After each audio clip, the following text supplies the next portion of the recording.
Live Weather Authority coverage starts right now.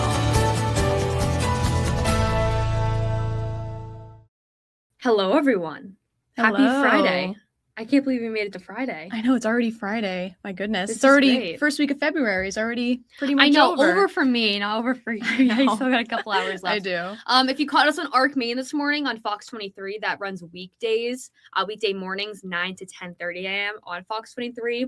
You might have seen this, but we're going to get a little bit more into the Super Bowl history or past Super Bowls and how weather impacted them. And we're going to talk about the forecast for the Super Bowl on Sunday. Yes, I had a lot of fun putting this together for you guys. I grew up watching football a lot, so this will be very fun to get into, and we can start it now.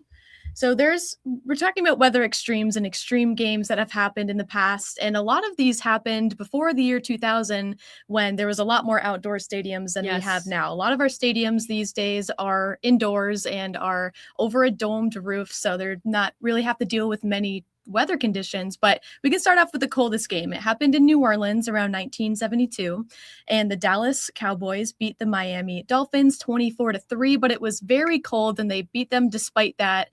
The winds during kickoff were around 39 degrees and they just dropped from there, and it was quite windy too, and they had wind chill values in the 20s.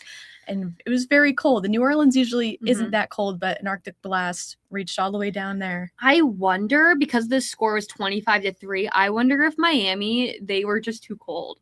They might have Think been. about it. Yeah. You know, Miami players are so used to the warm weather there. So I wonder if that was the reason. And this game in New Orleans was the last Super Bowl to be in an open outdoor stadium in New Orleans. Yep, before the Superdome, right? Yes, before the Superdome. So it's definitely...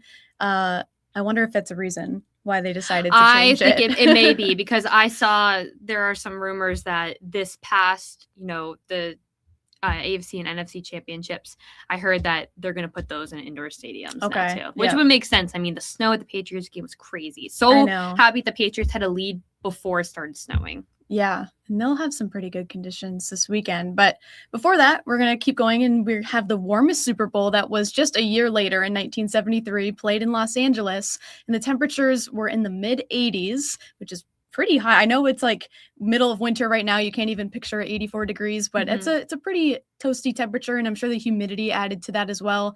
Miami took the crown for this game, 14-7 versus the Redskins in Los Angeles, and it's interesting to see that these games were just a year apart, the coldest game and the warmest game. Yeah, but Miami got their crown because they play better in the heat, I guess. Right. So, yes, that's true. Interesting stuff. 2 Super Bowls in a row for them. The snowiest game happened in 2006. They played in Detroit, which was a covered game, but there actually aren't many games in history where an outdoor game received snowfall. There was a game in 2014, that Super Bowl, I think they also played in Detroit, and they missed a blizzard by 1 day. Yes. And so just imagine if it was the next day, the blizzard conditions during the Super Bowl. That definitely would have made history. But this was the snowiest game. It definitely made a winter wonderland out there, made travel a little bit more difficult to and from the game. But the Steelers took the crown for this one versus the Seahawks 21-10. They got an inch of snow that day. So, which doesn't seem like a lot for us. It probably doesn't seem like a lot for them either, but it's still, good enough to be thrown in the stats. So yeah.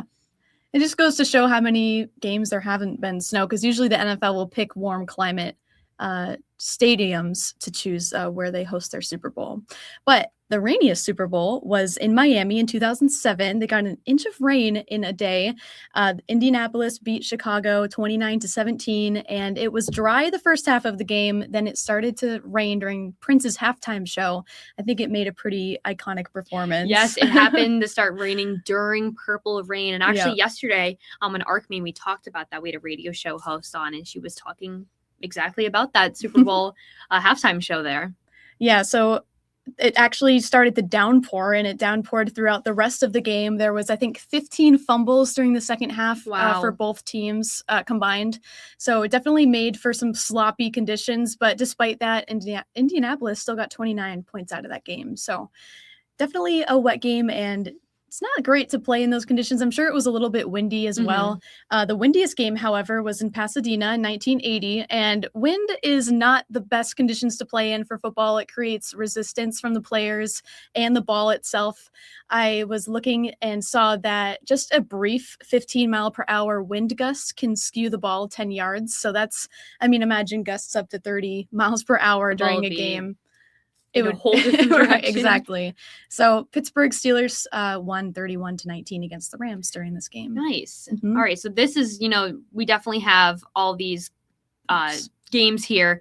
You can tell, mostly the 1970s and 80s, because Hannah mentioned at the start of the video that, a lot of stadiums have indoor stadiums. But actually, in the Super Bowl this upcoming Sunday for Super Bowl 60 is the first time we've had an outdoor stadium since 2022, and I'm not quite sure which Super Bowl or what the location was. Yeah. If you know, let us know in the comments, and we'll get to them at the end. So, probably wondering about this upcoming Super Bowl.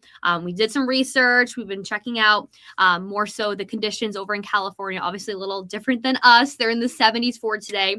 They also hit their daily high temperatures at around 6 o'clock in the evening, which I thought was interesting. Yeah, as we usually hit ours around lunchtime here.